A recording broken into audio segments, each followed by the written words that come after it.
Women have the power to transform this world. We can end crime and violence if we all agree to do one thing: share. Let's share our wisdom, share our time, share our talents, share our finances, but most of all, let's share our love. This is the Female Solution. Join me, Naima Latif, every morning, 7 a.m. to 9 a.m. Central Standard Time, as we bring you stimulating discussions about the issues affecting our lives. If you're listening online at www.blogtalkradio.com/the-female-solution, press the blue button that says follow and get our daily topics every morning directly to your email and your smartphone. Hi, I'm Naima Latif, Executive Producer of the Female Solution Radio Show. We invite you to call in 515-605-9325 and participate in this daily think tank as we examine the challenges we face and develop solutions that restore peace and harmony. We are global transformers, changing the world from the way it is to the way it should be. We are one. Wherever we live on this earth, we are one human family. On behalf of our team of radio hosts, I'd like to extend a greeting to all the members of our family, whenever and wherever you may be listening around the world. To our family in China, Ni Hao. In India, Namaste. In Japan, Konnichiwa. In Korea, Annyeonghaseyo. In Russia, Здравствуйте. In Germany, Guten Tag. In Poland, Dzień dobry. In France, Bonjour. In Spain, Hola. In Italy, Ciao. In Egypt, Ahlan wa sahlan. In Ghana, Akwaba. In Nigeria, Peleo. In South Africa, Sawubona. In Senegal, Nangadef. In Kenya, Jambo. In Israel, Shalom. In Pakistan, Afghanistan, Palestine, and Saudi Arabia, Assalamu alaikum. Greetings, and may peace be upon you all.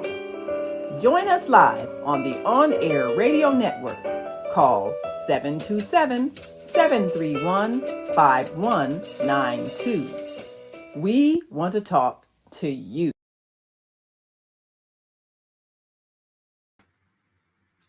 Yes, we do want to talk to you. I'm Naima Latif, and we'll be right back with our co-host Kareem Hamid and our special guest today as we talk to you about the power of the media and influencing our vote in this upcoming election. We'll be right back after this quick break, so we want you to stick and stay. Don't stray away. We'll be back in a moment. Stay with us.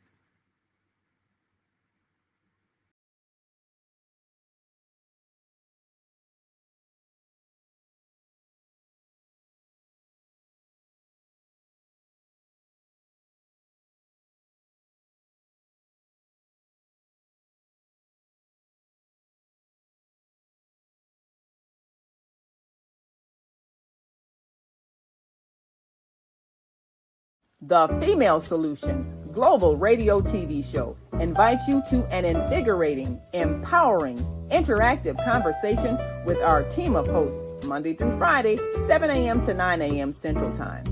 Start your week with Monday Morning Mindfulness with Zelda Speaks. Tuesdays, Gathering of the Griots with Asada. Wednesdays, Repairing Family Relationships with Naima and co-host Kareem Hamid. Thursdays, Veggie Brunch Live with Angela. Fridays, Health and Well-Being with Beata.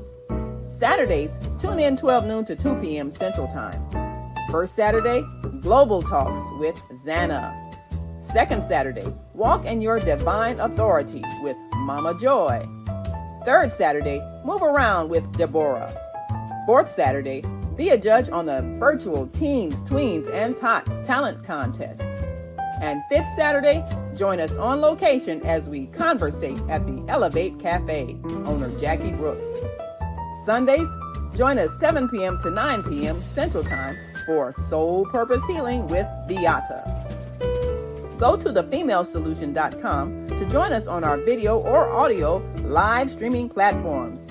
Listen at www.blogtalkradio.com/the-female-solution. Call in on the Blog Talk Radio Network 515-605-9325 or call in and comment on the On Air Radio Network 727-731-5192. We want to hear from you.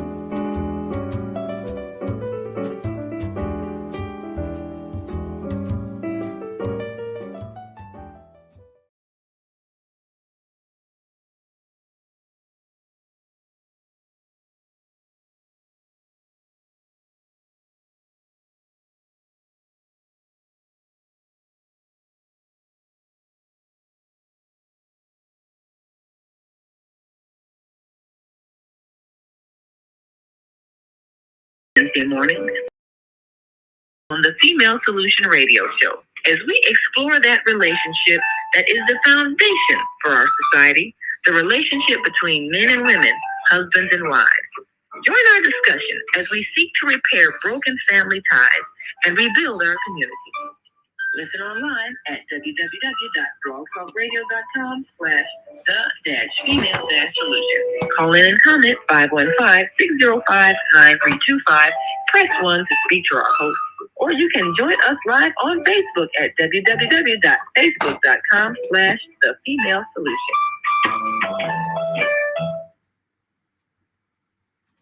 And we are so excited today because we get a chance to talk to you and hear from you because we know you've got a lot to say.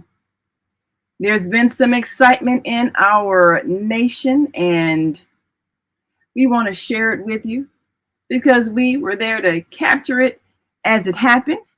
And let's see if we've got our co-host with us this morning and our American Muslim 360 family. And shortly joining us will be our guest, Audrey Blair Mack, who's joined the On Air Daily News team and was one of the reporters capturing action as it made history.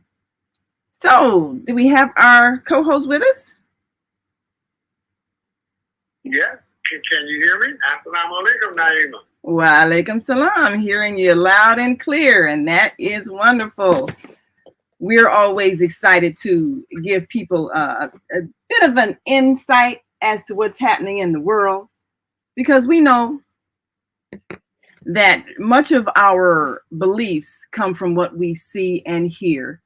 And we had a chance to witness how the country and probably the world was impacted by the recent Democratic National Convention.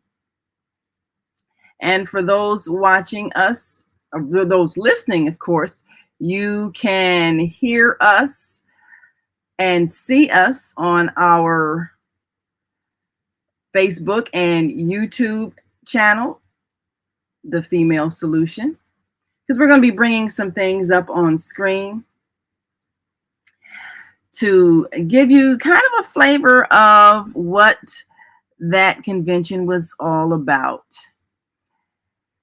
You know, it's an interesting thing to watch how the skills of multimedia, images, sounds, music can influence your emotions. First of all, before we bring up our first image, Kareem, did you get a chance to watch any of the Democratic National Convention? And if so, what were your thoughts as you saw some of the speeches and the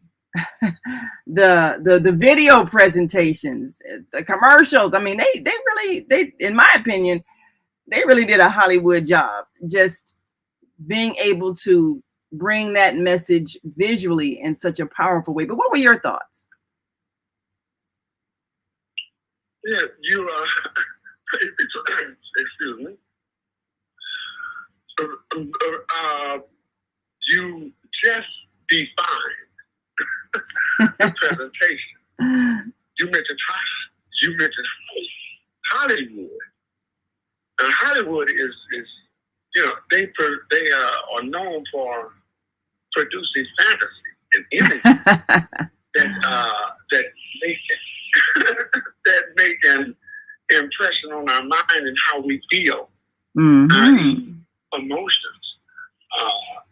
So it was definitely a feel good moment. I saw the expressions of happiness. It was kind of like I cannot put it, a booster occasion. Schools have booster ceremonies whereby they enunciate the progress of the school and why it's a wonderful place to come to their school and all of that. It's a real feel-good moment. And I can admit that some of us need that. We need to feel that expression of happiness and being glad. But we know that does not last. It's only a moment in time. It's only a moment in time.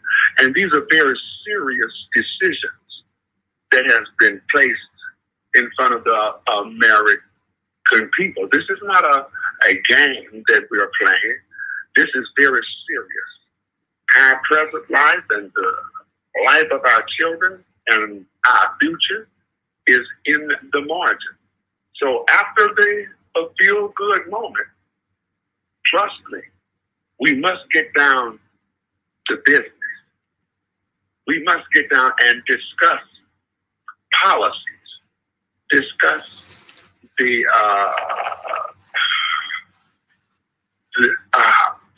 details after we come down from this high. We have many, many, many issues. The United States is in trouble.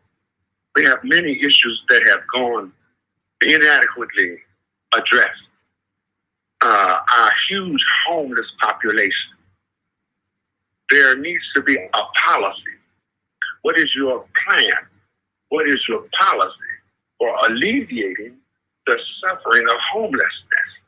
Every major city has a large population of people living on the street, out of doors.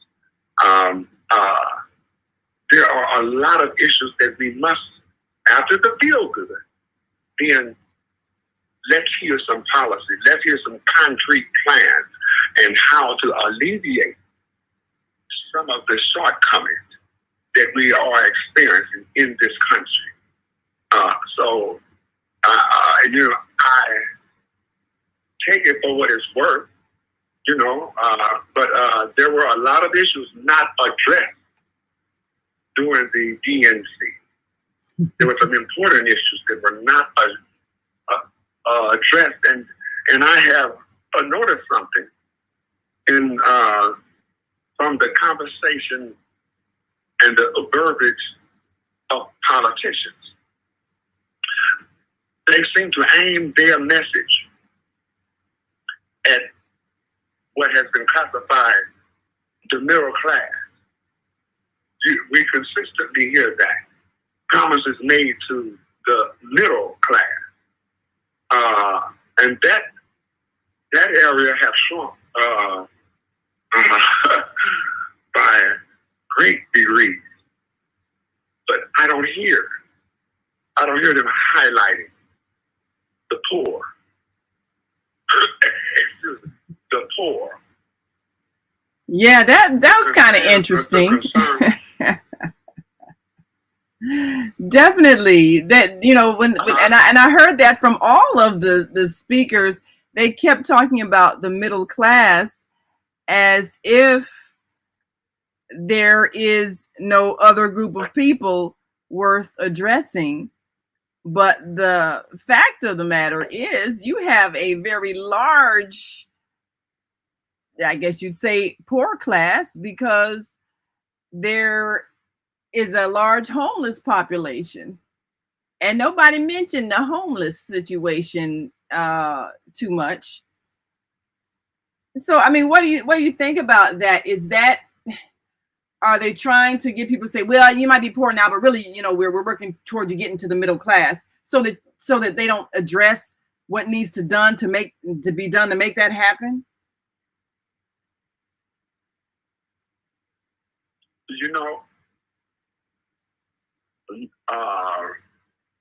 Real nations are built from the ground up. There's a natural pattern of growth in the creation itself.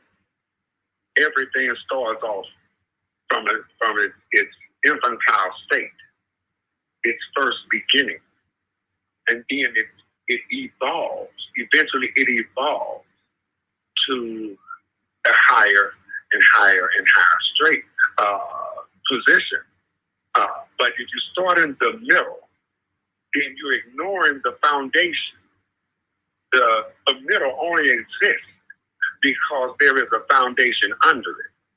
And the foundation that they are neglecting to even mention is the issues of the poor. And the number of poor have grown not because of the poor.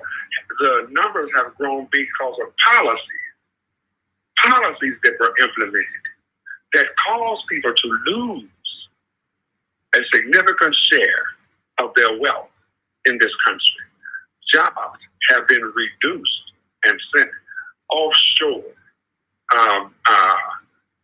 The great housing crisis that we have, the financial, economic so-called bubble, we have not fully recovered from what has been classified as an economic crisis. Band-aids were put in place. Banks were saved. They funded, they pumped cash into the economic system to keep some banks from collapsing. Huge financial package. But for those that were injured from the real estate debacle, they're still injured. That truly increased the number of homelessness.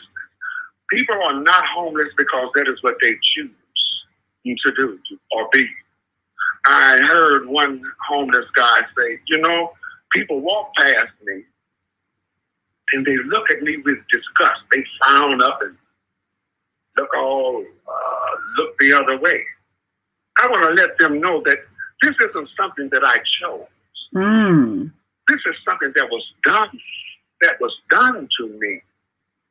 At one time, I was gainfully employed. I was purchasing my own home. I was paying my taxes. I'm a father. I'm a husband.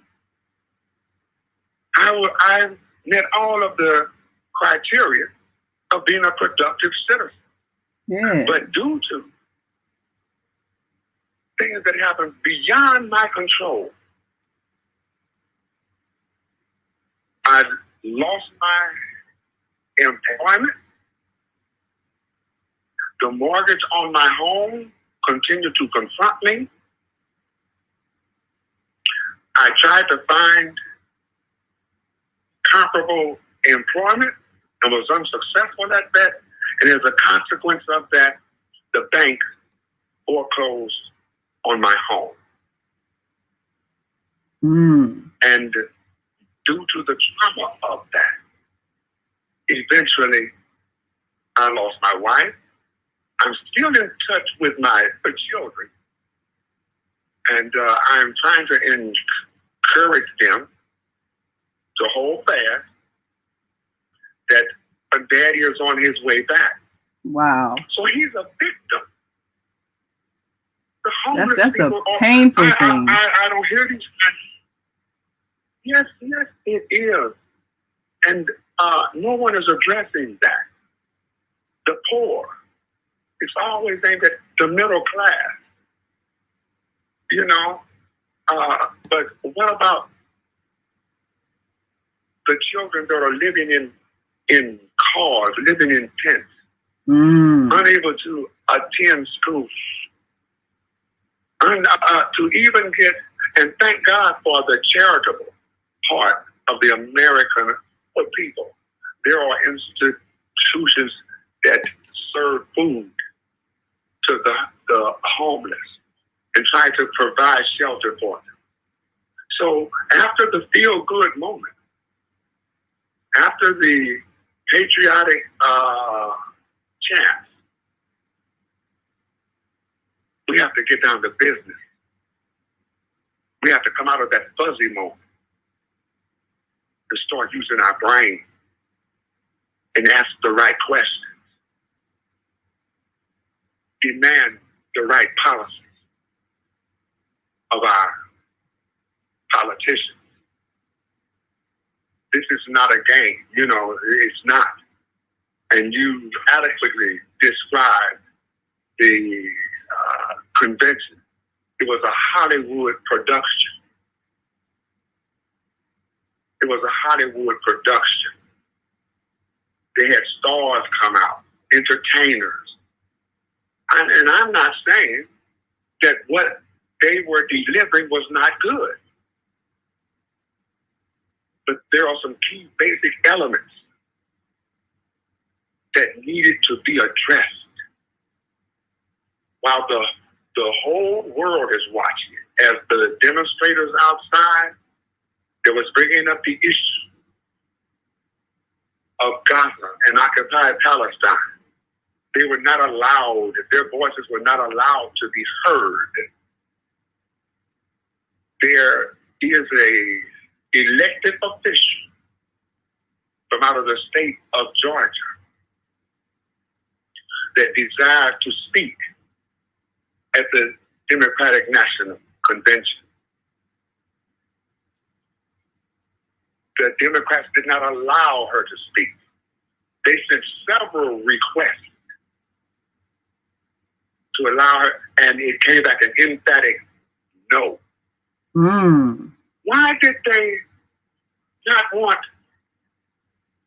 an elected, duly elected government official from the state of Georgia to speak? It was for one reason, and one reason alone, that she was Palestinian. Oh, but my. Thank God. Yes, so, you know, when we get through with the rah-rah-rahs, America, United States, we have some very, very serious issues that can't be swept under the rug. We, you know, it's all right for the feel-good moment, but let's get down to policy. Wow. What are the issues? So I'll stop right there, Master Faye. You know, yes, it was a very well produced. It was a production, well produced. But there were many subject matter that was not even brought up, not even discussed. So we as citizens, we must push forward to hear the policies that will change our lives for the better. And we should also be aware that, yes, I am my brother's keeper. I am my brother's keeper. And we are one nation. They say one nation. Well, let's address every strata of this nation and not just the 1% and the middle class. And neglect the poor. So I'll stop right there. I'm just saying, we can't stay in that fuzzy feeling. You got to get down to some rational, intelligent, well thought out reasoning to address the pressing issues that this nation is faced with. after the feel-good moment, let's roll up our sleeves. We've got a lot of work to do. A lot of work. So that was my take on the DNC. And you are correct. It was a wonderful production. And that's exactly what it was. It was a production. Hollywood production. You used the right word. Hollywood production. I'm not knocking feeling good. We need to feel good periodically. Take a break. Step back. Yeah. Catch your breath. It was a good production. It was definitely, I mean, very, very well produced. Very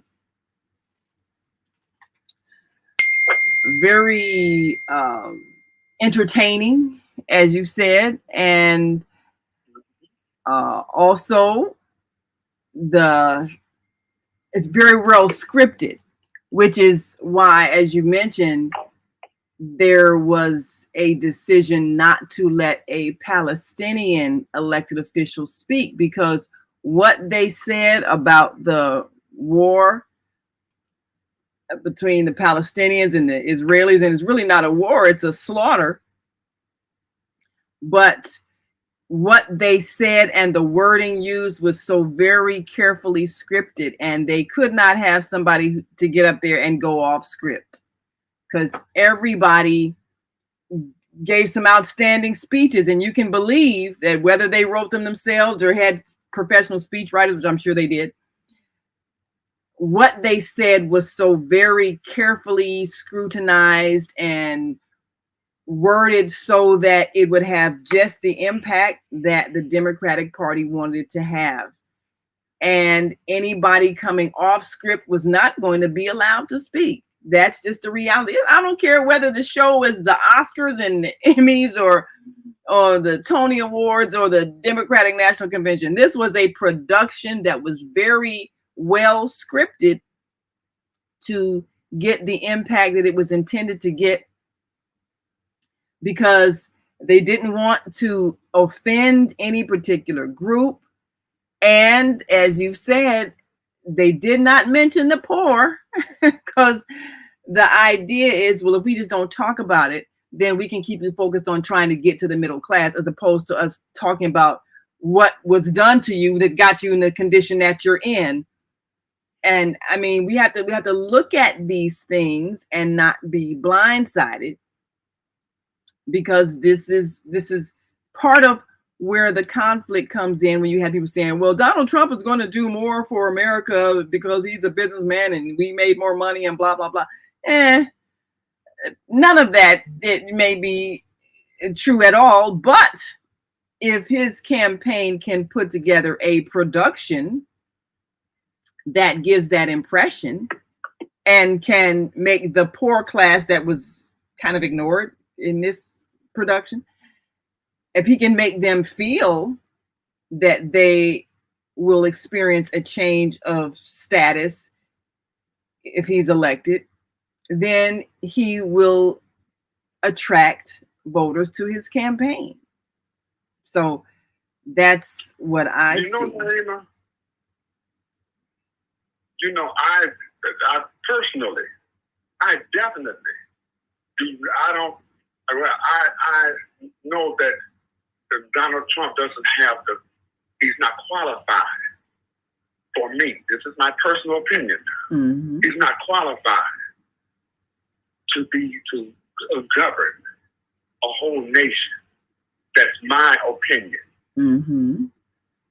But at the same time, I want to allow them to use him as the boogeyman. Right. If you don't, Trump's coming. Oh, Lord. Ooh, Trump's coming out. Ooh. He's not God. I know. He's just a man. The boogeyman. Yes. Yeah. That. What happened to we, the people? Yes. Right. The people have spoken. They are rejecting they are rejecting him, the persona that he exudes. So So my position is that we have to take care of the citizens of this country. It's not just a feel-good moment. These are very serious issues. Yes. A mother and her child Yes. huddled in the cold indoor room. Yes. They talk about third world countries where you don't have to go too far to look at and see a third world. Just drive through San Francisco, St. Louis, any major city. Tent City. I'm just saying, we have some very serious issues. Yes, we do. That all right, we've had our kumbaya moment. But let's begin to address the serious issues that we're confronted with. Our educational system has crumbled. Our educational system is in dire straits. This is the future. This is the future. The future comes from the education that the children receive. So these are very serious issues. And I say once again, they did an excellent job on this production. Oh, yes. It really made people feel a sense of hope. Yes. It really And did. that's a good thing. Never lose hope, never lose faith. But faith alone will not get you home. Faith without works is dead. So I want to hear concrete policies that will correct the glaring holes in this representative republic that we have. Very important that we address our needs. So the Muslim life is a balanced life. We're not to go to extremes of disappointment, depression. If you're in that extreme, you won't move. Nor the other opposite side is the feel-good moment. And just wallow in it. And just wallow in it. And sing and shout and knock yourselves out. Listen to that. Sing and shout and knock yourself out. You lose consciousness. So we take the midway point, the center. And I'm asking the American public that they take that midway point and let's address the problems of this nation. We're losing ground. We have lost respect around the world. Around the world. How do we regain that? So that's my take on that. I'm not a wine drinker, you know. Nor should he be, get intoxicated. Absolutely. When you're intoxicated, you're supposed to do and follow anything.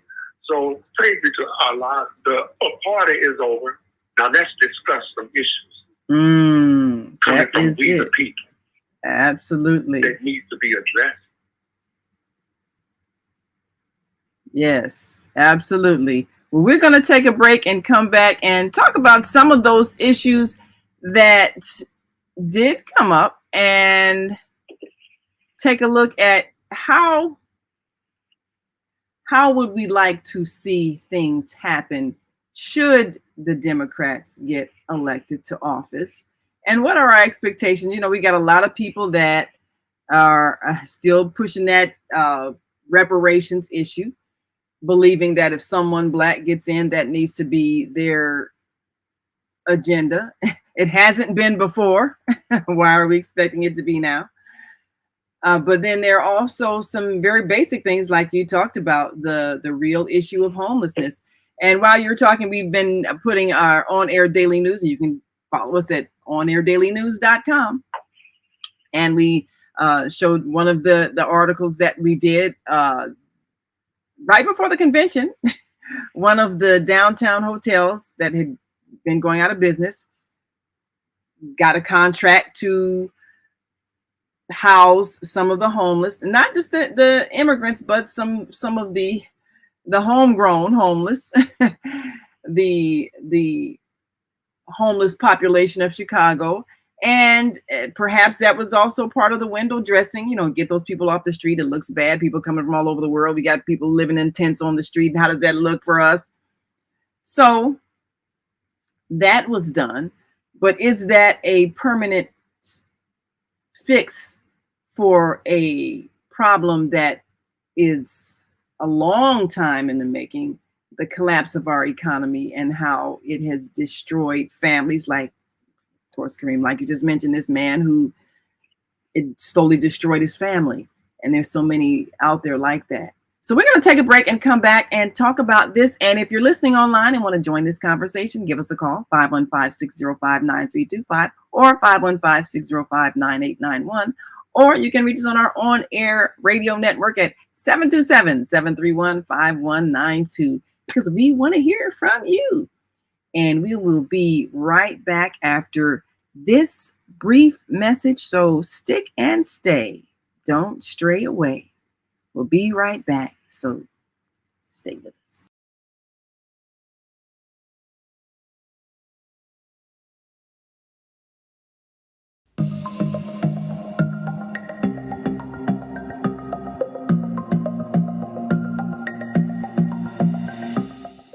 Hi, I'm Barbara. I'm Cheryl. And I'm Naima. We're three Black moms. And in case you didn't notice the resemblance, we're also three sisters. We're going to be coming to you every week, sharing our successes and our mistakes as we navigate our lives as moms, wives, sisters, daughters, and of course, Black women in today's world. We'll talk about it all: race, politics, religion, economics, culture, and we'll take a look at everything from whether or not to use corporal punishment to how do you teach your children about sex. Look for our upcoming book, Growing Up Charles. It's a personal story about our lives growing up in Maple Park on Chicago's South Side. I'm Barbara. I'm Cheryl. And I'm Naima. We're three Black moms. Follow us on Facebook and subscribe to our YouTube channel, Three Black Moms.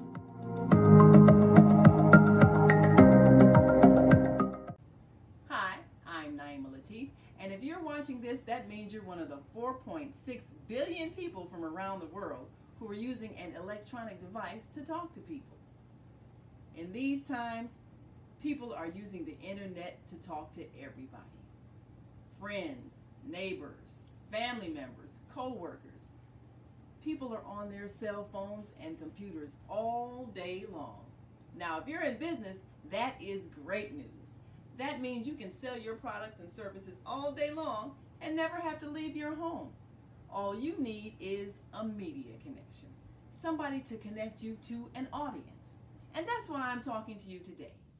We produce programs, and our audience members are people who shop. They buy clothes, food, beauty supplies, cleaning supplies, home repair, transportation services, child care services. Whatever you're selling, they need to buy it. We're your media connection.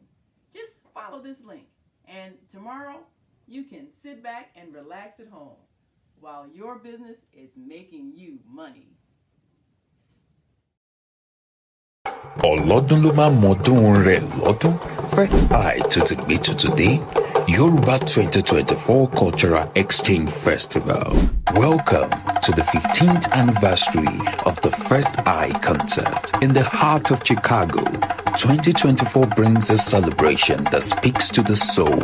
We are diving deep into the roots of Yoruba heritage, exploring its global impact and vibrant spirit. From September 1st to September 6th, Chicago becomes a melting pot of culture and connection. Tí ọkùnrin, obìnrin, ọmọdé, àgbàlagbà á jọ wá papọ̀ láti ṣe àgbélárugẹ àṣà wa. I mean, whether you are a seasoned traveler or a curious explorer, there is something for you. Join us for immersive tours, thought-provoking discussions, and unforgettable performances. Àti pé nani nani. Feel the pulse of the city as we gather at the Malcolm X College Auditorium. A day filled with reading, style, and inspiration. On September 7th, we come together for a grand finale cultural award gala night, celebrating the incredible women who shape our world. Àgbájọ ọwọ́ báyìí la fi ń sọ̀yà, kémi gbé, kíwọ gbé.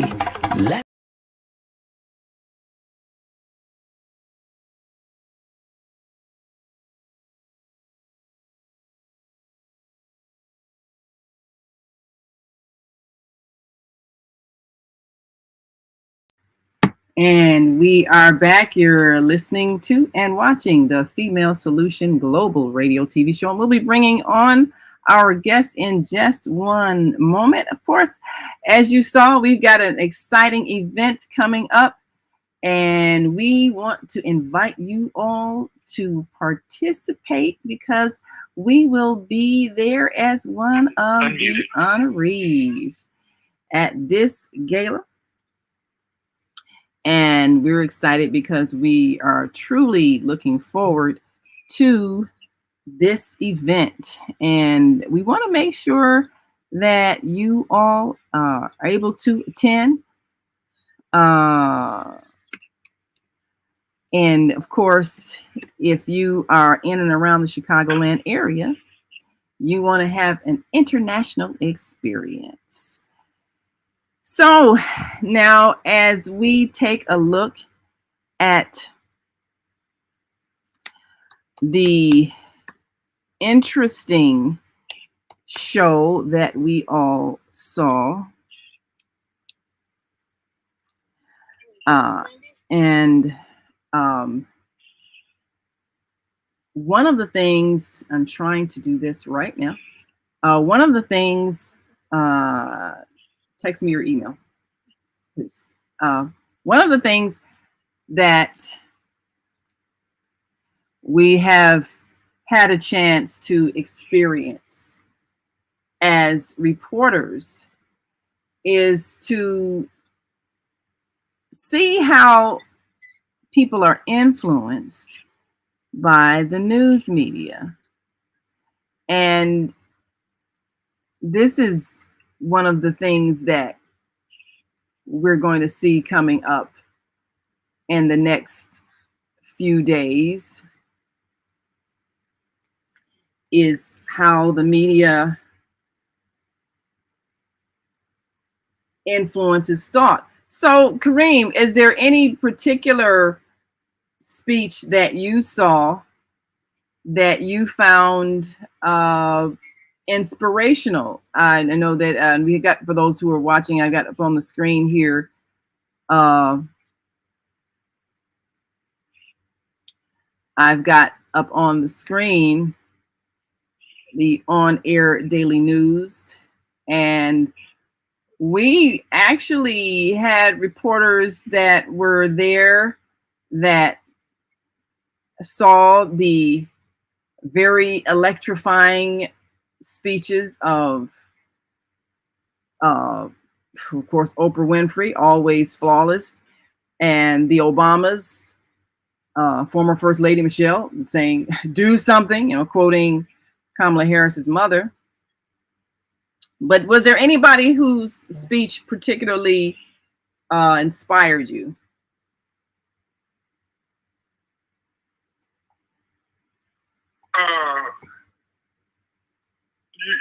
You know, okay, you say inspire me. That's an inward expression.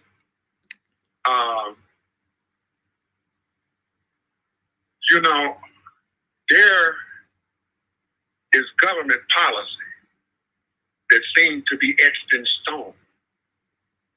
And it does not matter what party is in the ascendancy or sitting on top. The policies never change.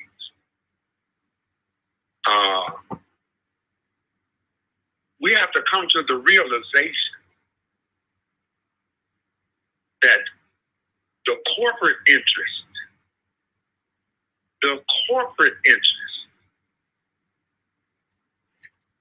has great influence over the direction and the policies of this country, because they are the number one funders of the politicians. Everyone stands lockstep with the wishes of whatever corporate entity financed their campaign. We have to take our so-called democracy back. We the people. We the people. Okay, see you now. So it doesn't matter what party is in office. There are certain policies that never change, whether it's Democrat, and we need to also focus on our part in the international world. I know they say all politics is local, but also our politics have an effect, because the United States is very influential on the globe, very influential. Yes, and when we look is. at their foreign policy, there is much to be truly looked at. It is somewhat horrible. Horrible. Yes. Like Well, they are talking about implementing the draft once more. What are we hearing? What is being done?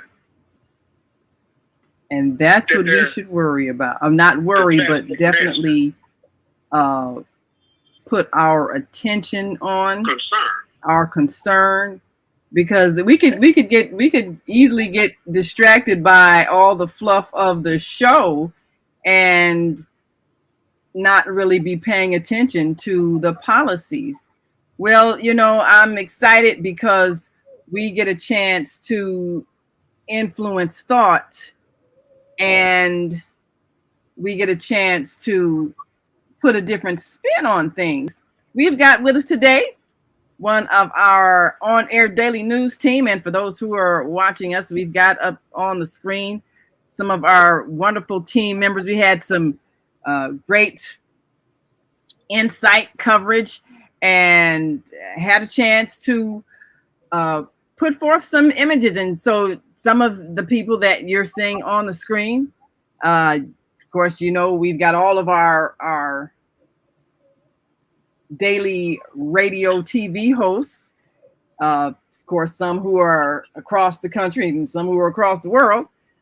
But we had our own Mama D, who's been with us for years, and she was one of the reporters that was there when Donald Trump was in town at the NABJ conference. She's, of course, written about that.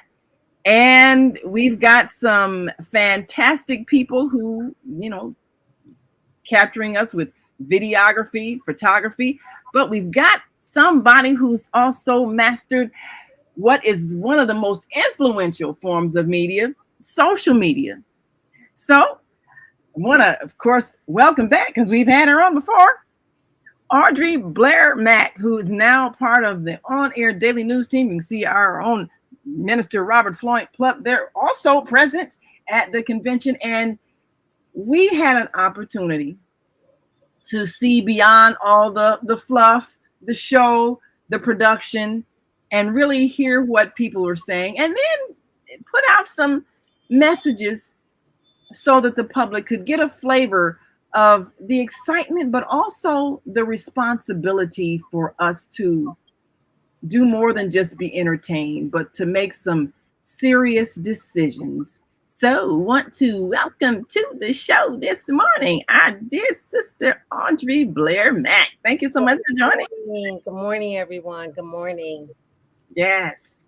Well, I'm excited because this is really a chance for us to tell a different story other than what everybody is saying, because we got to see beyond the production, the show, and everything. First of all, let me get your impression.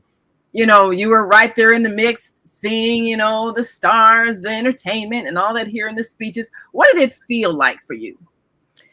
It was,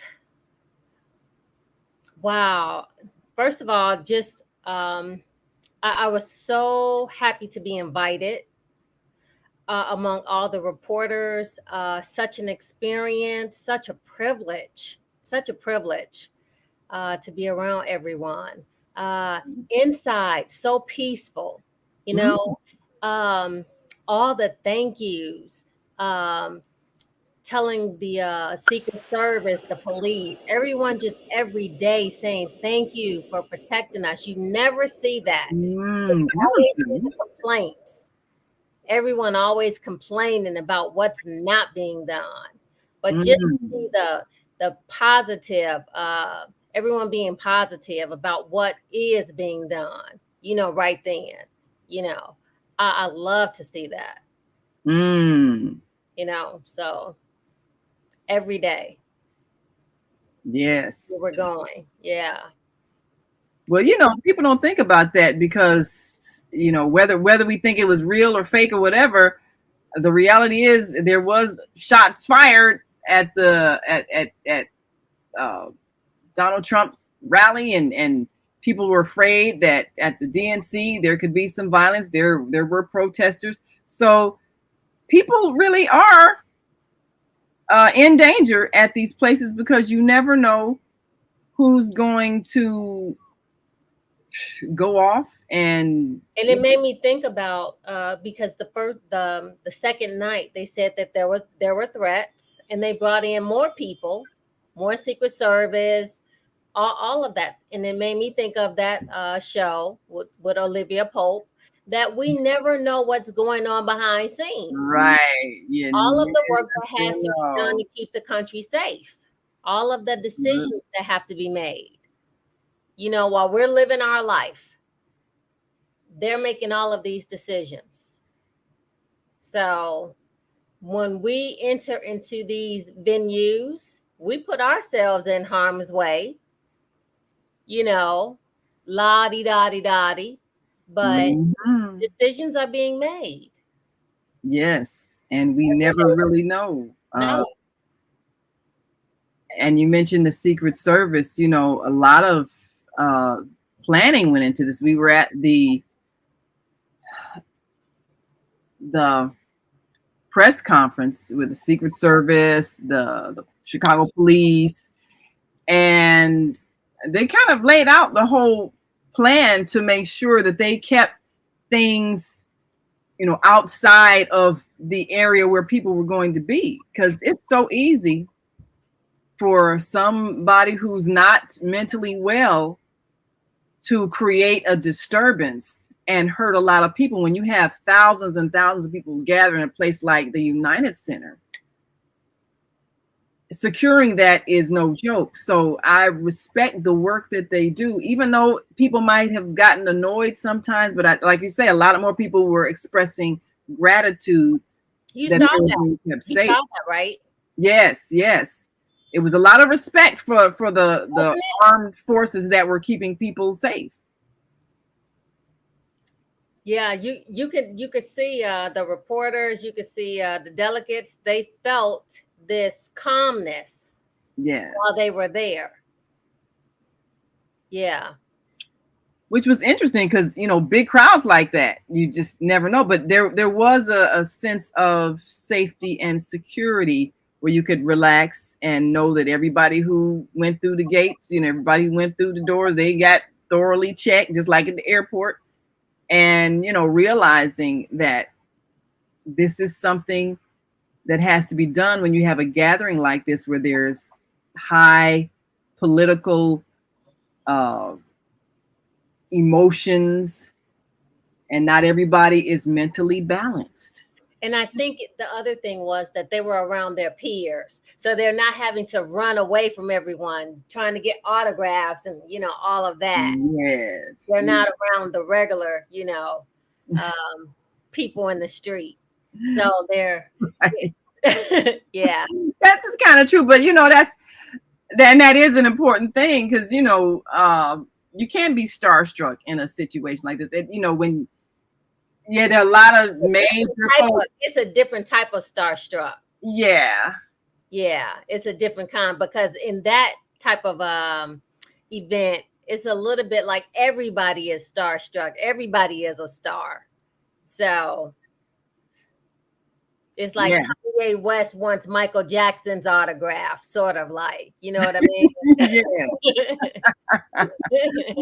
But nobody's trying to rush the stage and get President Obama's autograph or Michelle's autograph or Oprah's autograph.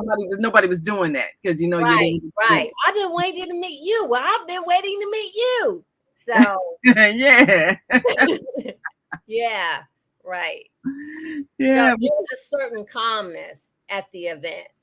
That's good. And we've got a comment here from Zelda, our Monday morning mindfulness host, says, "Grand Rising, beautiful queen teachers. Thanks for focusing on things the public may not be aware of. Teach." Yes. Definitely situations like that, where you have an enormous responsibility for crowd control. Mm-hmm. I definitely respect those who did that job, because it was not easy. It's a daunting task.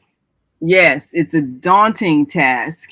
And another thing, people are really trying to make some serious decisions about what they're going to do in selecting somebody who they believe can lead this nation. And that means overcoming a lot of ingrained prejudices.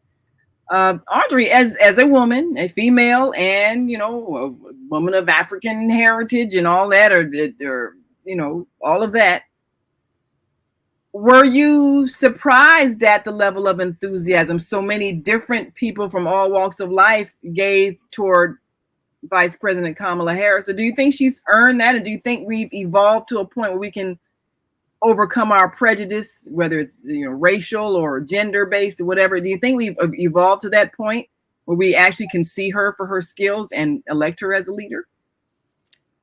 I can't look at it that way.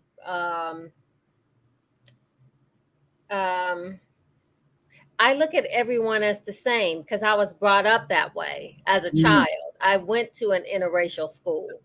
So everyone is the same to me. When I hear conversations like that, I'm like, I'm in that mentality where, wait a minute, what are you guys talking about? Right? You guys haven't caught up yet? And it still mind boggles me. And I know what I read. I know what I hear.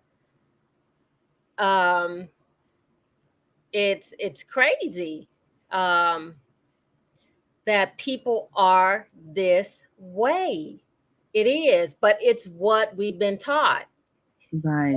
As a child, if you're not taught this way as a child, it's that deeply ingrained, and it's hard to get away from it. Even if you weren't brought up that way, if your parent put something in your head, it's hard to get away from it. So just like it's in my head that everyone should see each other the same, it's in my head that, wait, you guys haven't caught up yet, that we are the same. There's no difference. Yeah. That's a difficult one for me. Yes. Yes. I got to pass on that question.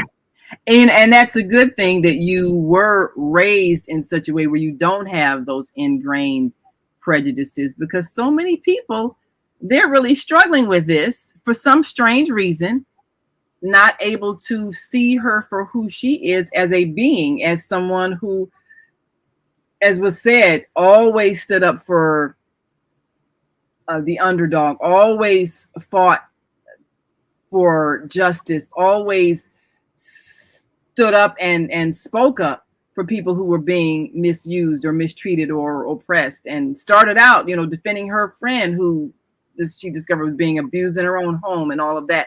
So she has shown herself to have a certain character, and yet there are people, like you say, who they've been raised to think that somehow some people, because of how they look or what their gender is or whatever the case may be, whatever their religion, with all of that, that has nothing to do with anything, but they've been trained to be prejudiced. The school I went to when I was young, I mean, we had every nationality.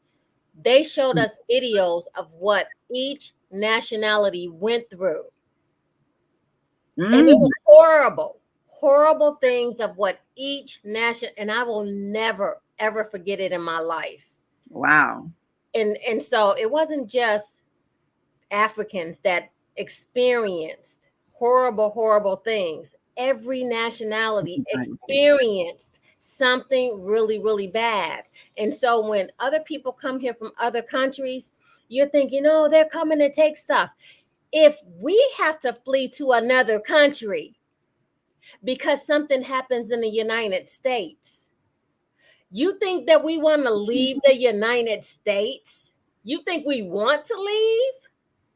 But if should we have to go someplace else, we want someone to help us. Right. We want someone to help us, right?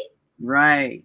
But if they're offering us, a place of refuge, yeah, we gotta sleep in sleeping bags for a couple of months, but they're gonna give us some money. They're gonna set us up with some businesses, all of that.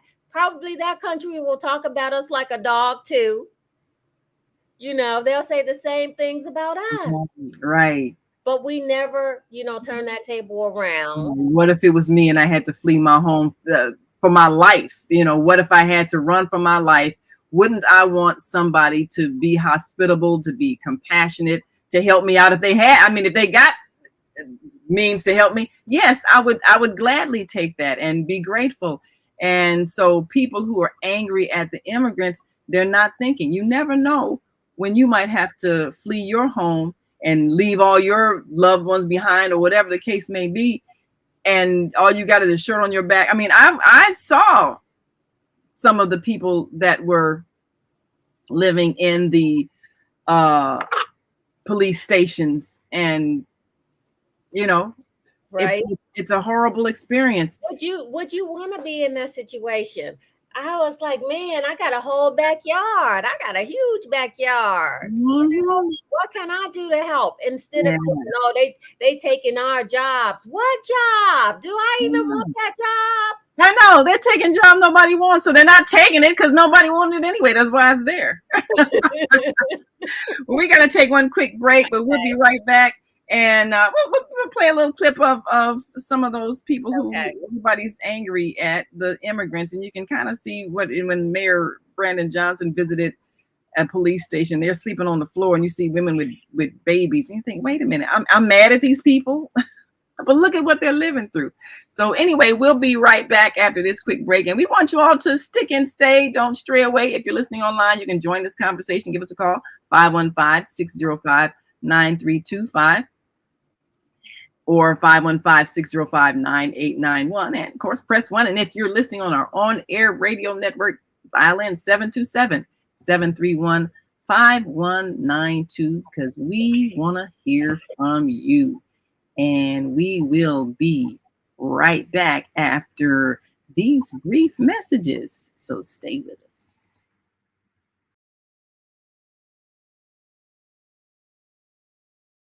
The Female Solution Global Radio TV Show invites you to an invigorating, empowering, interactive conversation with our team of hosts Monday through Friday, 7 a.m. to 9 a.m. Central Time. Start your week with Monday Morning Mindfulness with Zelda Speaks. Tuesdays, Gathering of the Griots with Asada. Wednesdays, Repairing Family Relationships with Naima and co-host Kareem Hamid. Thursdays, Veggie Brunch Live with Angela. Fridays, Health and Well-Being with Beata. Saturdays, tune in 12 noon to 2 p.m. Central Time. First Saturday, Global Talks with Zana. Second Saturday, Walk in Your Divine Authority with Mama Joy. Third Saturday, Move Around with Deborah. Fourth Saturday, be a judge on the virtual Teens, Tweens, and Tots Talent Contest. And fifth Saturday, join us on location as we conversate at the Elevate Cafe, owner Jackie Brooks. Sundays, join us 7 p.m. to 9 p.m. Central Time for Soul Purpose Healing with Beata. Go to thefemalesolution.com to join us on our video or audio live streaming platforms. Listen at www.blogtalkradio.com/the-female-solution. Call in on the Blog Talk Radio Network 515-605-9325 or call in and comment on the On Air Radio Network 727-731-5192. We want to hear from you.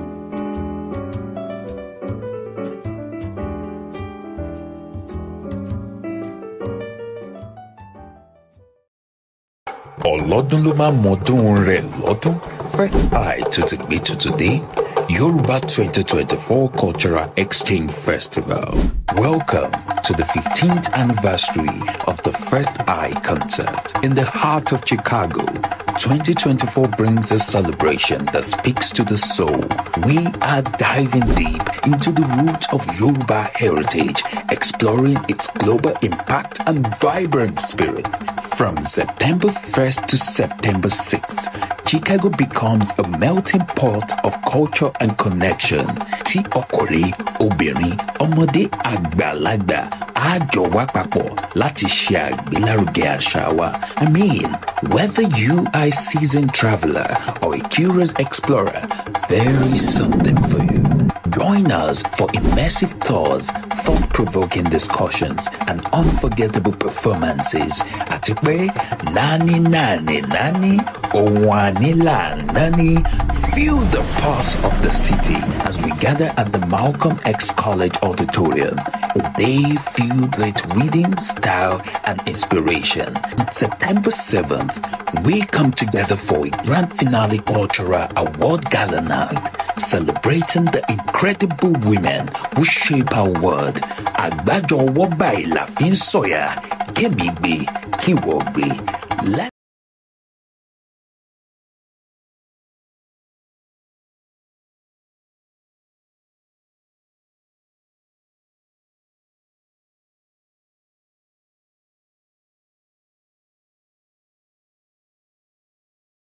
Our mission is to nurture them in childhood with love, guidance, and protection, and to raise them in healthy, happy families. If we impart values of compassion, generosity, and respect for fellow human beings in the next generation of children, they will create a world where people can live together in peace. This is our goal. Be a part of the transformation. Get your copy of the book, The Female Solution. Go to www.naimalatif.com. That's www.naimalatif.com.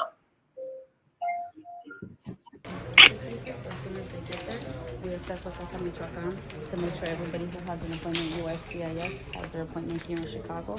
And we've already made sure that we're coordinating for City Key as well to begin the process of identification. And how fast is that process going?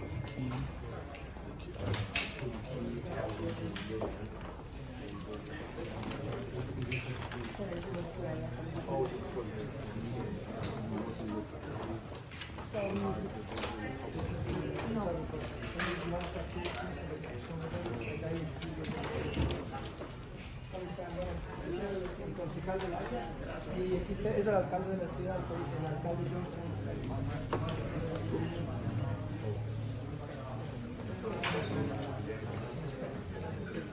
Es el alcalde Johnson de la ciudad. Un placer. Agradecido por estar acá. He's grateful for being here. Estamos agradecidos de estar aquí. Gracias. We're going to find the support that you need. Él va a encontrar el apoyo que se necesita para poder. Gracias, muchas gracias. Your hair looks good too. Se ve bien el cabello. Apenas llegué, me hice un corte de cabello una vez porque venía un poco maltratado del viaje y todo el recorrido. It's the first thing that he did once he had a rough journey, long journey, but first thing that he did. Well, I'm glad you're able to get yourself stable and cleaned up, and we're going to work to get the support that's needed to make sure that you want this to be your home. Le dije que está buscando todo lo posible para los recursos, para que tengan más estabilidad y hacer todo lo posible para que puedan quedarse aquí también. Muchísimas gracias, agradecida a nosotros también con ustedes, porque desde que llegamos aquí nos han recibido muy bien. Gracias a Dios. They're grateful so far they have felt, welcome. Ya de todo lo que hemos repasado, recorrido, los 8 países que hemos pasado, ya esperar acá ya es súper agradecido y hay que esperar el tiempo que sea necesario para esperar la ayuda. So they said that they have a long journey, 8 countries they have traveled, so to be here even though they have to wait, they just have to be here, they'll wait and they're thankful. Yeah, well, thank you for your perseverance. Gracias por su perseverancia. Gracias a ustedes. Gracias a ustedes. All right. Where'd you go to get his haircut? I might go here. Dice que no diga dónde fue a ver el corte para él, dice. Ya, no, gracias Estamos a en ustedes. contacto. Sí, mi oficina, mi jefe personal, el comandante de aquí local. Entonces, vamos a estar aquí a las órdenes y vamos a tratar de apoyar lo antes posible. Gracias por venir. Gracias, claro. Okay. You want to meet these other families over here? Oh, yeah. Hola, buenas. ¿Cómo está? Hola, bien. ¿Cómo está? Yo soy el concejal Cito López y del alcalde Johnson, jefe personal del alcalde de la ciudad. And so, this was the state that people found themselves in. There was so much anger that people felt because the city council voted to give them millions of dollars for their relocation. And there's a sizable homeless population that already exists, but we're not realizing that this is a world community, and that's how we have to change our thinking. What we do here affects people all over the world, just like what they do affects us. When somebody creates such a dangerous situation in their country that people have to flee, well, yeah, they're going to come here because, America looks like it's the place that got money. How to get money? Well, they had a workforce that produced exportable products and didn't have to pay any labor costs and feed them hog guts. And, so they saved a lot, made a lot, built a world economy. So we all know the history of what happened.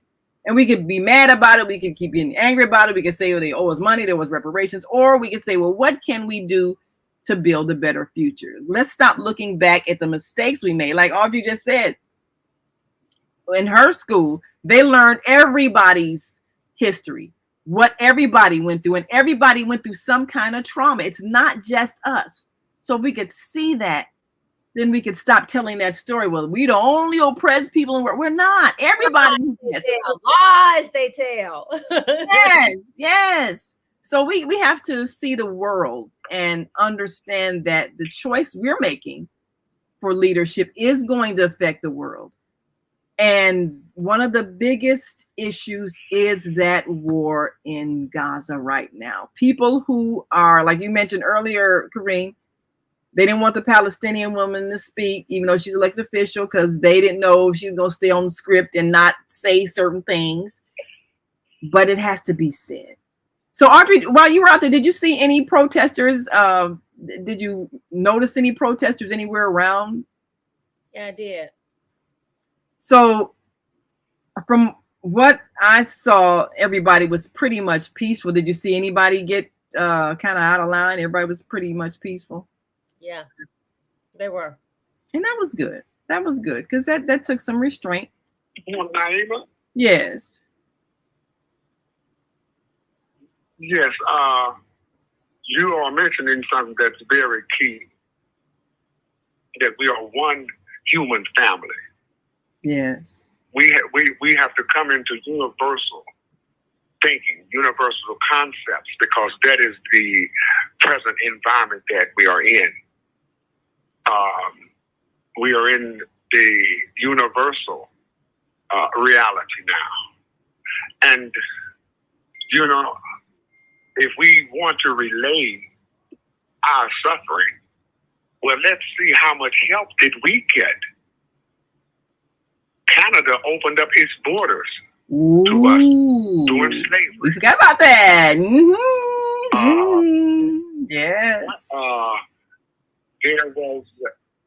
There was a movement in this country called the Underground Railroad, whereby people risked their lives to house and shield the African American slave from the brutality of the oppressors. The government in Colombia, in Central America, has collapsed. Let me say that again. The government in Colombia has collapsed. The international drug cartels have taken over large portions of that country, and they are wreaking havoc on the citizens of Colombia. They are forcing young men into armed conflict. And would you, well, matter of fact, let me say this. Here in St. Louis, there was a large gang warfare, a gang warfare that was taking place in the 90s. And citizens moved themselves and their sons out of this city. There was a flight from St. Louis due to the violence. But it's, well, 100 times that as to what is happening in Colombia. Wow. What is happening in Sudan. The Chevron Corporation is the motivator of what is happening in Sudan. This large oil consortium. I saw a report whereby they have the same principle that we are seeing in occupied Palestine. Wow. They are destroying people's homes and villages and moving them out. And there is opposition to that. There's an armed rebellion against that. Wow. But the citizens become refugees. They become refugees. Are we to turn our back on people seeking refuge like we sought refuge? Yes, we did. In the terrible times of chattel slavery? Let us connect with people around the world. Oppression is not, it is worldwide. Yes. And the conscious people have to stand with each other. Yes. And be willing to the prescription that you always give, and let us share. Now, so I'm only saying that we got a lot of work to do, but let's not see ourselves as exceptional. The exceptional United States. Hold it. Wait a minute. You are just like everyone else. We all are. We are human beings. Yes. We are human beings. And we should open up our hearts, our minds, our shelter, and in some cases, our pocketbook. To give that's a standard staple of religious life. You give shelter to the orphans, to the homeless. And so we have to stand upon those principles that we profess. But it's not what we say with them. I heard a lot of wonderful expressions coming from the DNC. but for real, most of them sound like sound bites to me. Charge words that we've been hearing, I don't know how long, but never brought to a reality. Yes, yes. You know, so that's what I'm talking about. Let's not enter into the realm of non-reality, and we just languish there. No, let's look at the deeds. I see we have someone on. No, all right. Anyway. Yes, well, you know, press one if you're on our switchboard and want to speak. Yes, absolutely. Well, we have up on the screen here Mama D, who's one of our great writers for the On Air Daily News. She addressed the issue of reparations because that's something that people keep throwing out there. I know that they had a watch party at the DuSable Museum. They brought up, you know, is Kamala Harris going to bring up reparations? You know, she's Black, she should be pushing it, you know, that kind of thing. And so she wrote an article on our editorial page about why reparations for crimes against humanity, the sentence of slaves, is a no-no. And even though we're still feeling the effects of it, but the thing that we're suffering, if you give people money, they're going to do what with it to fix their emotional trauma? Most of the people, when they got that stimulus check, what do? They went out and bought a flat screen TV. So the emotional trauma that many of our families are still experiencing because of behaviors that have been passed down for generation, throwing money at it isn't going to make it go away. There are behaviors that we have to change, and each person is responsible for their own emotional healing. Just like if you've been in an abusive relationship and you maybe spent years with somebody, you lived with them, they beat you, you're always afraid, eventually you had to flee for your life, you're still traumatized. Well, it's still your responsibility to do what's necessary to overcome that trauma. And that's really where we are as a people. Like Audrey just said, everybody has gone through something, and we can't keep obsessing about our time of struggle as if nobody else has had one, because everybody has. Everybody has been through something. These people right now are traumatized. They're going through a very difficult time. What people don't or fail to realize is that these people had lives. Yes. They were not homeless people before they left their country. Right. They had lives. Yes. They had lives. They had homes, jobs. Yes. To travel 7 countries. What? Yes. Get here. What? Mm-mm. Yes. So that's traumatizing. That is traumatizing. And we're looking at what they're going to take from us, you know, and the whole fun thing about the black jobs, you know, when Donald Trump said that they're taking the black jobs, you know, a lot of people made some jokes about that. You know, black job is president of the United States. Matter of fact, Michelle had a great line about that. And somebody did I think I posted it too. Somebody did a funny meme about that. But, you know, she was saying, does he realize the job he's seeking is a black job? You know, president, that was a black job. So, but these people, they didn't come here with no past or no skills. They came because things collapsed. The drug economy took over, which is very violent. They had to take their children and leave so they could survive, but they're coming with some skills and some knowledge, and they did have lives, and to leave that behind is traumatizing.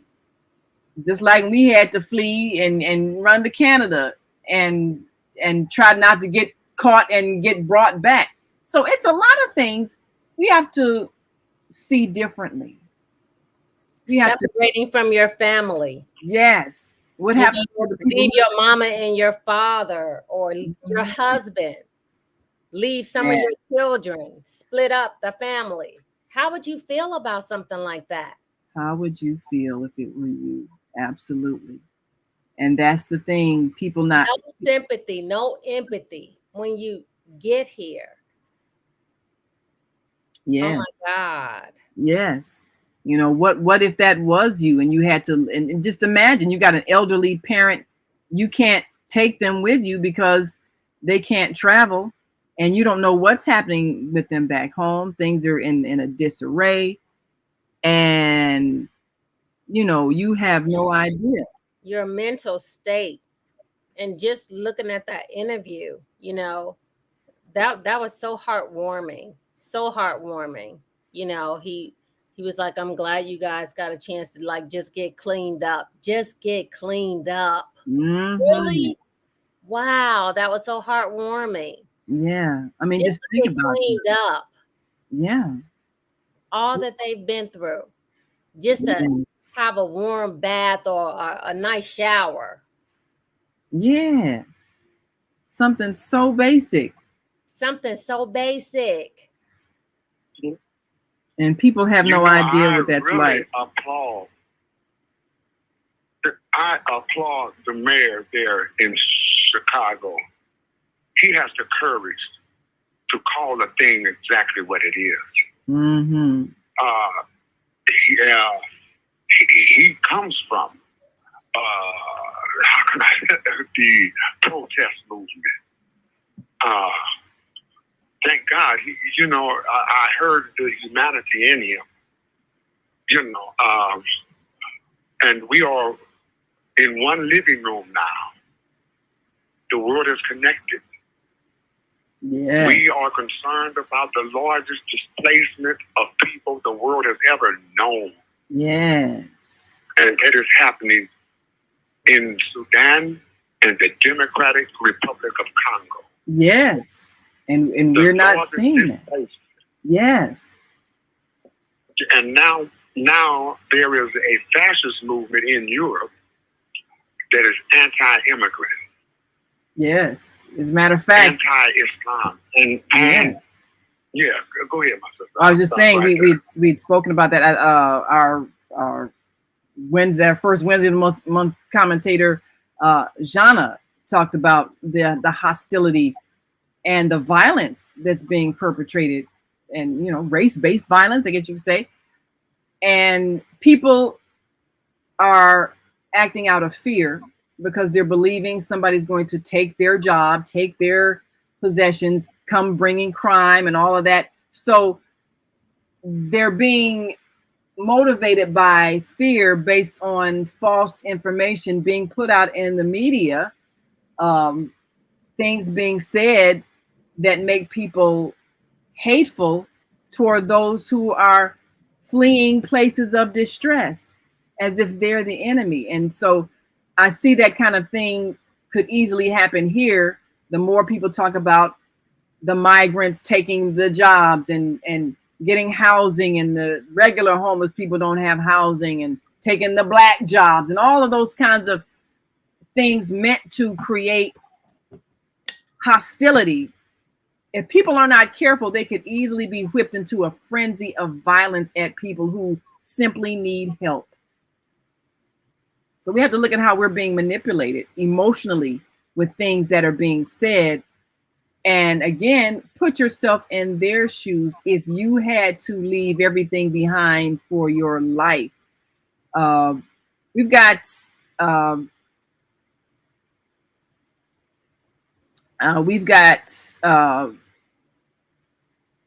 Josh Hicks, who, of course, one of our reporters, kind of gave a recap of the first day where some of those things were addressed. See if we can play that here. From the DNC at the United Center, this is Josh Hicks of Honor Daily News. A lot of speakers tonight, including Governor Pritzker, and the Obamas, of course. But at the same time, the overall story is morals, what it means to be an American, what it means to be middle class. And the class, race, or ethnicity that you are a part of has a fair chance at a successful opportunity here in this country. The Obama spoke heavily on that. going from their roots, how it led to where they are now, and the importance of having that in the White House, knowing that Donald Trump has not represented that during his tenure, and now he's trying to do a rerun. Well, the remix is here with Kamala Harris, as they're now supporting her with the efforts to make sure that the Democratic Party has the right candidate to bring morals back into the White House. Day 3 is tomorrow. We have a lot of things coming your way. Stay tuned. Josh Hicks signing out. All right, great. Yes, so former president.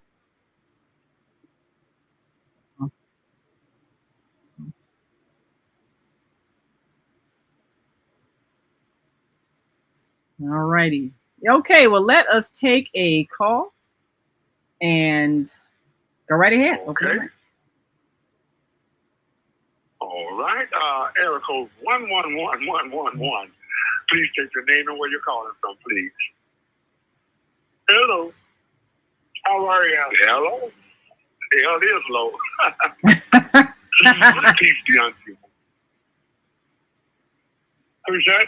Yes, give us your name, where you're calling from, and your comments. Did you watch the Democratic National Convention, and what were your thoughts?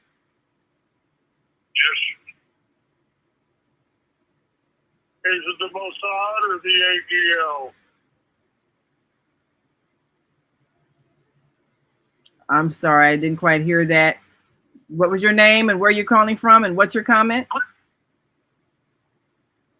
I am Clay Douglas. You stole $500 from me. You're going to go to jail for that, you ignorant son of a bitch. Oh, well, close that mic. That's, again, somebody who is not well. So, I mean, you have a lot of people that are not well, and which is why we had to have a great display of security, because you have people who are not well.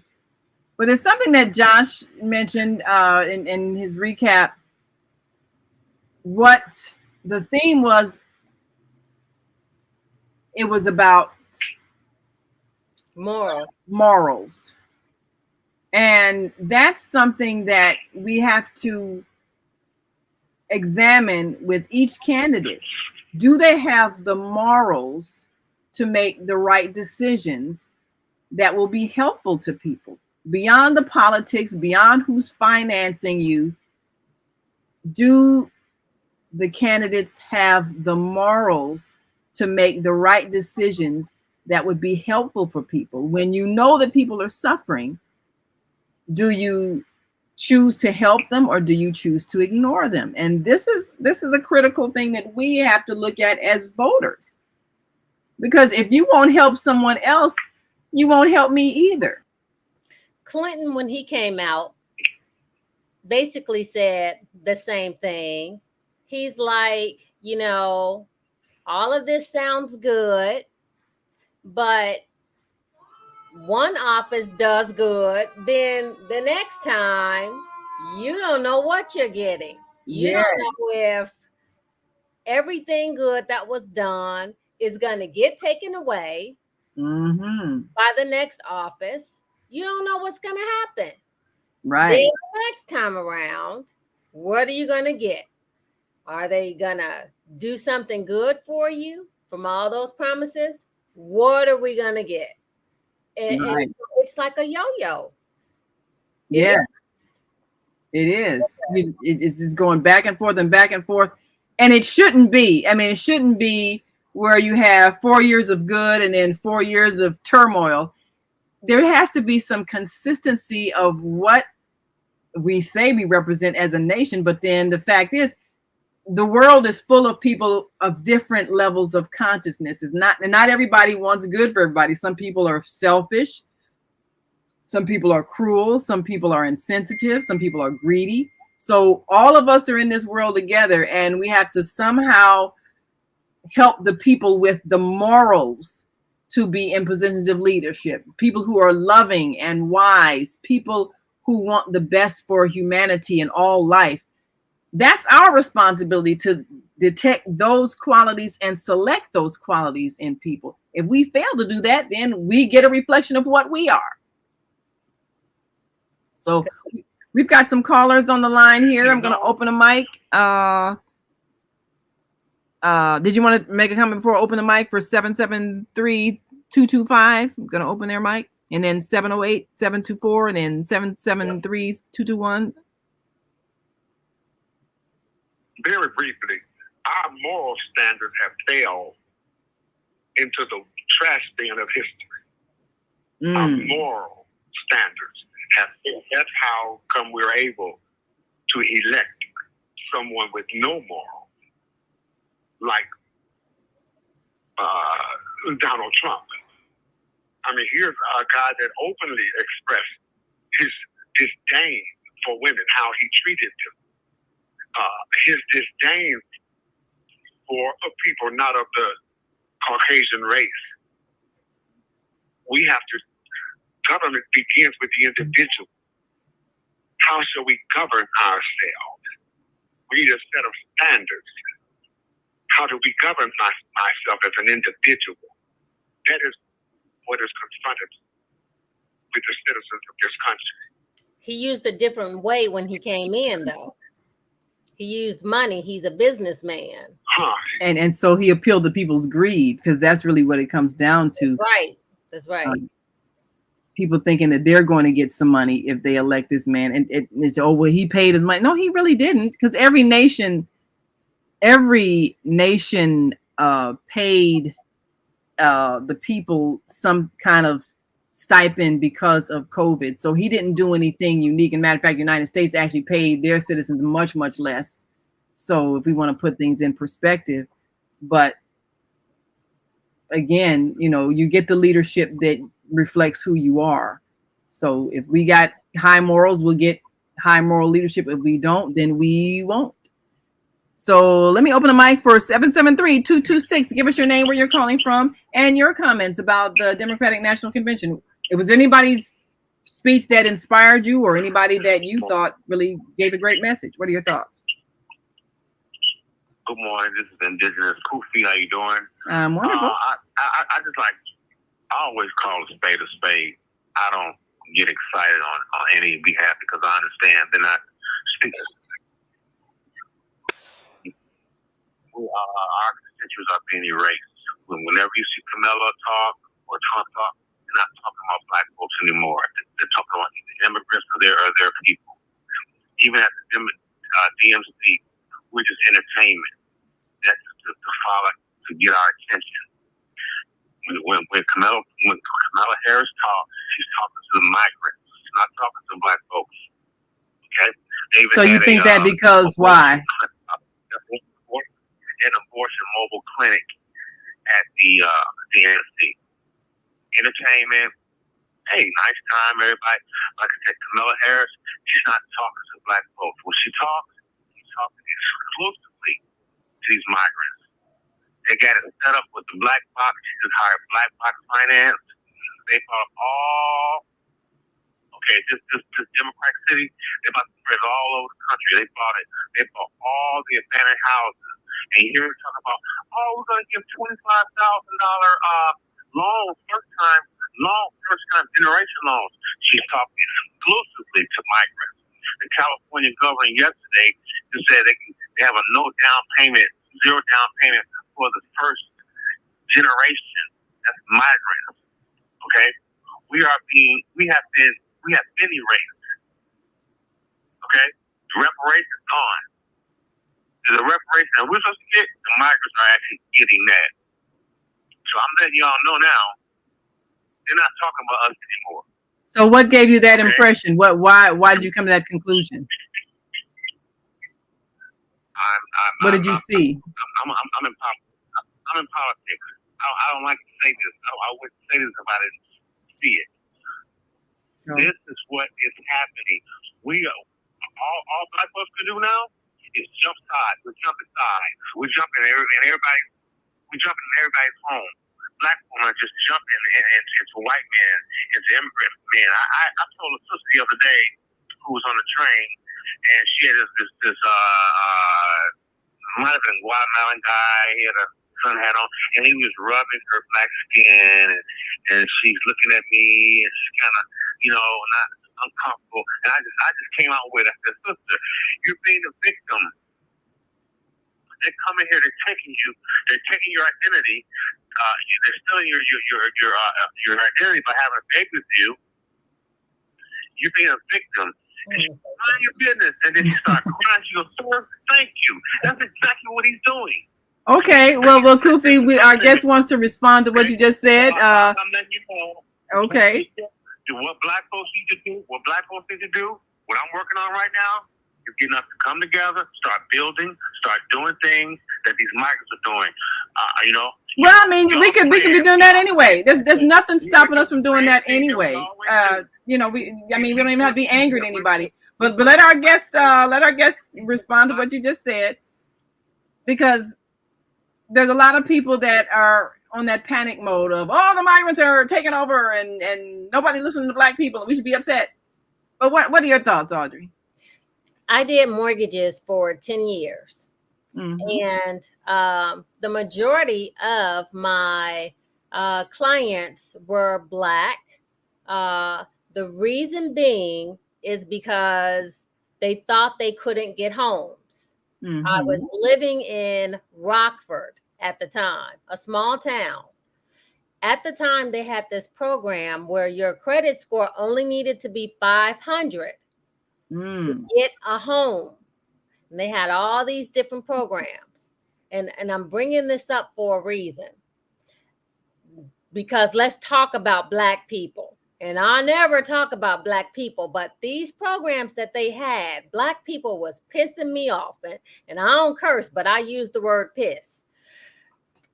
These programs, if I could have qualified for these programs, boy, all you needed to do to qualify for these programs was if you paid your rent for a whole year on time, if you had a 500 credit score, even if you had some bills that on your credit report that were past due, you still could qualify to get a home.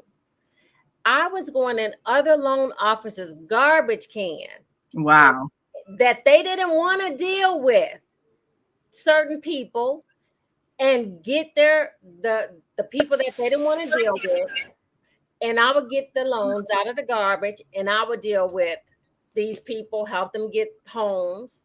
They even had programs where if you help build a home, brand new homes, hammer the door, whatever. If you lived in the house for 5 years, you own that house free and clear. Wow. Yes. Listen, I'm not done yet. Do you know they wouldn't stay in the house for 5 years? Why? Do you know? Because they put them out in the country. Now, Rockford is only 15 minutes long. You drive from one end of the city to the other end of the city, you've driven out of Rockford. It's not that big, right? It's not that big. It's like the Andy Griffith Show. Okay? like a little Mayberry. It's a little Mayberry, right? So if they put them at the other end of Rockford, they're mad. Wow. They're mad. They're away from their friends. The other rule was you couldn't let somebody else stay in the house. You got to stay in that house. They let their friends live up in there, and they didn't went back to their mama house. Oh, wow. Now I got to start talking ghetto because they was pissing me off. But that's the thing. We're responsible for the condition we create, that we experience in our lives. We want to blame somebody, but it's us. But it's they always all these programs, and they just didn't do the thing right. Advantage of that we mess up. Okay, gotta look at it. When people come that they can qualify for stuff, what do we want to complain about? Yeah, we want to get mad saying, "Oh, they taking our stuff," but we had it first and we didn't take advantage of it. Stuff. Yeah, they lowered the stuff, the rules and regulations for us to qualify to get the stuff. and we don't want to act right. Got to look at the reality because it happens over and over and over. The reality. Okay. Yes. Yeah. Well, you know, that's the thing. If we're upset at the migrant population for getting aid or whatever, how many years have we been on aid and everything else, getting all the government programs, and sometimes people try to, you know, what they just do, sell food stamps and sell whatever, doing things that are not appropriate, trying to work the system and all of that. And then we get mad if someone comes and gets benefits that are available if we would just do it and do it right. So we can't get angry at other people who take advantage of what the government offers, and we don't take advantage of it, or we take advantage of it and abuse it, and then it gets cut away. We can't get angry because we create this situation. Let me take another caller here. Area code 708-724. Grand Rising. Thank you so much for joining us today. Give us your name, where you're calling from, and your comments about the Democratic National Convention. Well, good morning to all, and this is Lois here in Chicago, Illinois, in the South Shore area.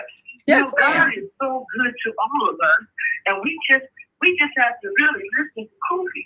You know, he was trying to tell us what's really going on. That convention was beautifully put together. I think that the organizers work together the way people should work together. And I want to clarify one thing with the public too, that, you know, I am not black. You know, I don't know, everybody calls themselves black, but Lois is not black. You can take that to the bank. Anyway, no one mentioned the real problem that we're having, I believe, all over the world with our children not being able to read, write, and count. And nobody mentions that. Nobody mentions that the Brown versus Board of Education rule of 1954 Supreme Court rule says that every child is supposed to be equally educated. And that's been violated ever since 1954. And now we're talking about everything. Who the president went to bed with 23 years ago. A woman's vagina worth $83 million. I thought it was what you all call black woman's vagina. So who cares about who went to bed with who? Well, I sure don't. What are they going to do for us? We are watching our mayor give the like $53 million. What was that, 2 months ago? I mean, nobody's saying anything.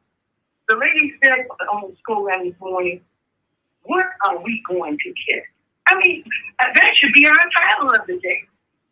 What are we going to get? And then my thing is, I'd like to know, who do you think is losing the money? Okay, that's where it's all. It's not about us. That's what I believe. So the migrants, as you said, we've been erased, but we should be unerased because God made all of us the way He wants us to be. And He's given all of us the knowledge and the strength to look at the situation and say to our mayor, no, you give them $53 million, what are you going to give us? Nobody would dare to say that. And nobody dared to mention it at the convention. Somebody did mention it on WBON about the children not reading at level. So, listen, that's my comment for the day, and I love everybody. I love you all, and I'm going to vote for who God tells me is going to help our children. So when I'm going on to glory, I don't know that I did do something to support our ancestors who worked in their cotton field for 50 cents a day all day long to pick up. Thank you so much for this time. Love you all. This is Lois from Chicago. Bye. Thank you, Lois. We appreciate you so much, as always. I got one thing to say. Yeah, what's your thoughts? You know whose responsibility it is to teach kids how to read? The parents. Their parents. Starts at home. It's not the teacher. That is true. They learn how to read at home. Mm-hmm. They learn their ABCs, their numbers, all of that stuff at home. That's right. The breakdown starts at home. But when the teacher got to be the doctor, the lawyer, the Indian chief, and all of that kind of stuff, they don't have time to teach you anything. Right. And then when parents aren't teaching the thing that they're supposed to teach, which is basic self-control, then the teacher can't do her job because she's got to try to do your job as a parent that you didn't do, the reason why your child is disruptive. So and then when the parent want to beat the teacher up for trying to get your kid in control, So we have to take responsibility for our own behavior and stop blaming people, because it's not other people, it is us. Why my kid can't read? Yeah, and when they come home, do you read to them? Do you stick in front of the TV set? Or, what do you do with your child? So parents have to take responsibility for what happens in their home, because nobody's responsible for teaching your child but you. So when they get to school, the teacher can further accentuate what you have done and take them further. My daughter taught in South Korea for 5 years. Students learned when they came to school in kindergarten, they knew how to read. I knew how to read. They were learning English as a second language. They already knew how to read their language. They were learning English and Chinese in kindergarten because their parents taught them how to read and write in Korean, which was their language. So if we take responsibility, then our children will do better. I'm going to play a little bit of Josh. She gave us a wrap up of day 3, which, that was that powerful day where we heard from the Obamas and Oprah and everything. And I mean, we should have been really inspired with what we saw. And, of course they did. They said some inspirational things. So are we ready to do something beyond just being entertained? Are we willing to take responsibility? And that is the question. What's up, everybody? Live from the DNC United States. Josh on Daily News. Day 3 reached some pretty heavy hitters, including former President Bill Clinton. But at the same time, Governor Walsh, the big keynote speaker, talking about the same topic and theme: fighting for our freedoms. Freedom to vote, freedom to read whatever books you want to read, freedom to have women's choices of abortion, and the rights to also do whatever it takes necessary to take care of their families. The rights that, according to the Democratic Party, is not being represented on the Republican side. That was heavily addressed tonight, and when I say it was impactful, it was impactful. The Democratic Party made it known that they are making sure there's morals in combination with the freedoms for every American citizen to be able to have the life that they want. And the only way you're going to do it is get through the Democratic Party with your vote. That's only day 3. The big finale is tomorrow, day 4, where we got the Democratic elected nominee, Kamala Harris, coming through with her keynote and a lot of other big guest surprises. Be on the lookout. We got a lot of stuff coming your way for the last and final finale of the DNC. This is Josh from the Knicks. Signing off. What's up, everybody? All righty. So that was the impact of that day. We talk about freedom. A lot of people read into that. And again, it's another trigger, people worrying about other folks' sexuality. And, the whole abortion thing, the transgender thing, words that were used like, the freedom to love who you love. Everybody hears that as, oh, they're standing up for homosexuals. And again, my thought is, why are you focusing on somebody who is different than you? And how is that impacting your life?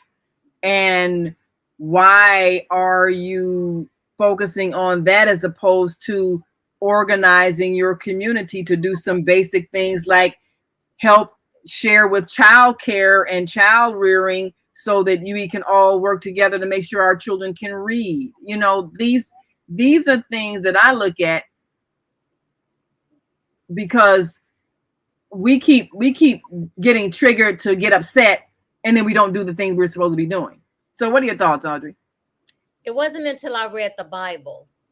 I know how God feels. And when I say the Bible, I'm going in a different direction. Mm-hmm. It's your decision. Homosexuality is the same decision as committing adultery or fornication. That it's a decision if you cheat on your husband.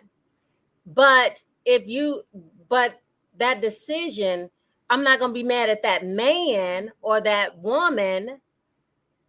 So why I'm going to be mad at that person, but people are mad at that person and their decision. They don't know how to split the two. You understand what I'm saying? So people make personal choices. And that's what freedom is about. Choices. Freedom is the freedom to make personal choices. You have a choice. And my thought is this personal choice affecting me? And if it isn't, then why am I attacking? You know somebody that is cheating on their husband, or cheating on a boyfriend. That is their choice. Yes, that's between those people. That's between those people, but you don't go down the street holding up a protest thing, say, you lock through their window or any other thing. Right. You don't. So, Kareem, what are your thoughts on that?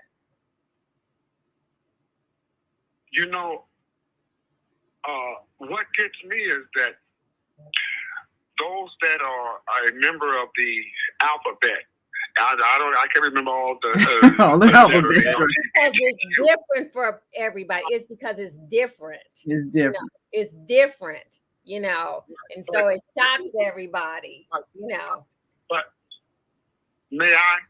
Yeah, okay. You tell us about the alphabet people. Go right ahead. What alarms us is indoctrination to include their perspective into the educational system, to influence our future and our children. As far as I'm concerned, they can have all the freedom they want to live as they choose to live. But leave me and my children alone. You're always up in our face. You're always up in our face.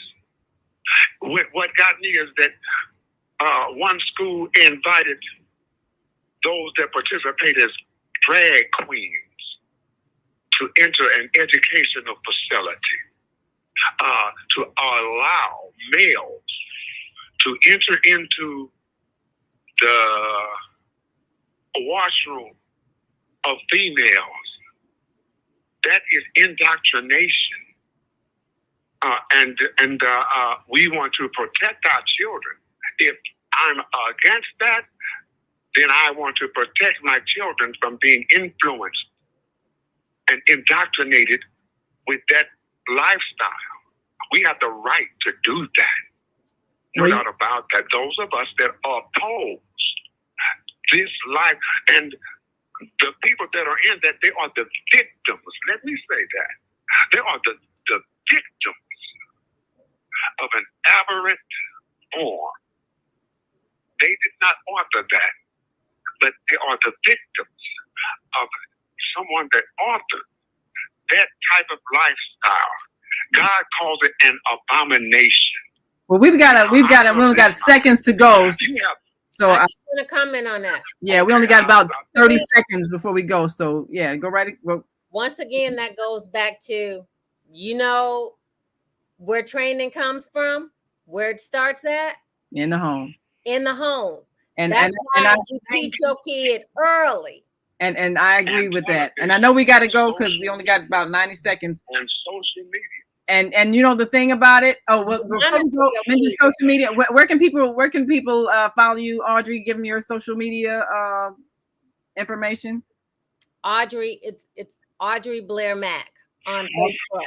Audrey Blair Mack, and of course it's spelled just like that. Audrey Blair Mack, Facebook influencer. Thank you so much for being with us. Thank you, Kareem. As always, appreciate all of your insight and wisdom. And for those who are worrying about other people's freedom, handle your business in your house and teach your children how to read in your house.